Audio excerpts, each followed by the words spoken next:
Ouais, yo les gars, c'est Lima, j'espère que vous allez bien, pour ma part moi ça va nickel. On se retrouve aujourd'hui pour la présentation de mon nouvel appareil photo, le Nikon D3300. Comme vous pouvez voir, c'est une vidéo un peu particulière puisque je suis pas en facecam, contrairement à d'habitude, et ouais, je voulais me prêter au jeu de la voix off.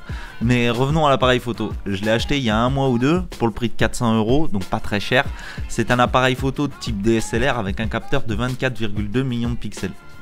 Ce qui reste raisonnable mais pas ouf.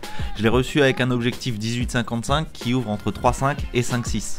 Ce qui m'a vraiment fait pencher pour ce modèle, c'est la possibilité de filmer en 1080p à 60 images secondes. Alors que la concurrence, comme chez Canon, sur le 100D, il propose que du Full HD à 30 images par seconde, toujours dans la même gamme de prix. La plage ISO commence à 100 et elle se termine à 12 800. Ce qui est impressionnant sur le papier, mais dans la pratique, on se retrouve vraiment avec du grain à l'image, passer la barre des 6400, suivant la luminosité bien sûr. En ce qui concerne la photo, on a la capacité de shooter en RAW ou en JPEG, ou même les deux. En gros, le RAW c'est un format de type plat avec des images relativement dégueulasses à la sortie de l'appareil, mais qui permet une meilleure modification des couleurs en post-prod. Si ça vous intéresse, dites-le moi en commentaire, je pourrais vous expliquer tout ça dans une prochaine vidéo. Pour les débutants, il y a un menu guide dans l'appareil qui règle vraiment tous les réglages suivant le type de photo que vous voulez faire. Voilà en gros pour les caractéristiques.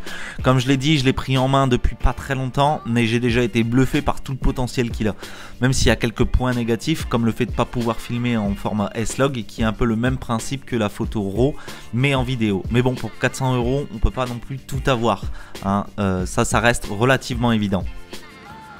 Voilà pour ce qui en est des capacités techniques. Maintenant en pratique, moi ça fait un mois que je l'utilise et c'est vrai qu'au niveau des ISO, on a une plage qui est assez haute, mais lorsqu'on vient monter dans les ISO, forcément on a du bruit dans l'image et c'est pas forcément terrible. Au niveau des photos, franchement, je suis pas déçu.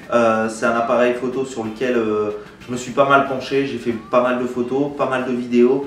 J'ai filmé Lima in the Real Life 3 avec le DSLR, pas toutes les séquences parce que le tournage de cette vidéo s'est fait sur plusieurs mois, donc je l'avais pas encore. Mais franchement c'est un appareil photo que je vous conseille.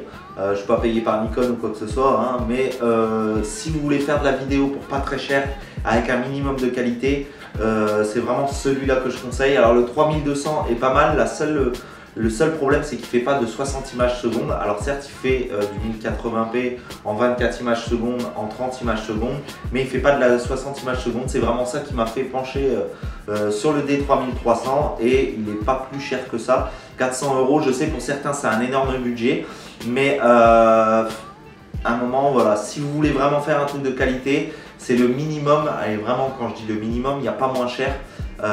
Si bien sûr il y a moins cher, mais voilà, pas avec cette qualité là, pas avec cette marge de progression là, parce qu'il faut savoir qu'après on peut changer les objectifs, etc. Là comme je vous ai dit, je suis avec un 18-55, donc c'est vraiment la base, donc avec une petite profondeur de champ qui n'est pas énorme, mais pour ça il va falloir vraiment changer l'objectif.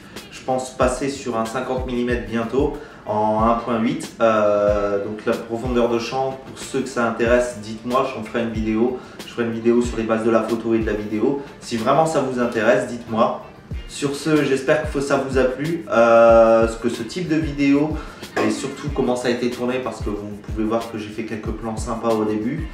Certes, avec un téléphone, et pas le meilleur des téléphones, c'est un Echo, je sais pas quoi, enfin c'est une sous-marque. Mais voilà, je voulais un peu plus travailler le rendu de la vidéo et j'espère en tout cas que ça vous aura plu et que le résultat sera là. Sur ce, moi je vous dis ciao bye et à la fois prochaine.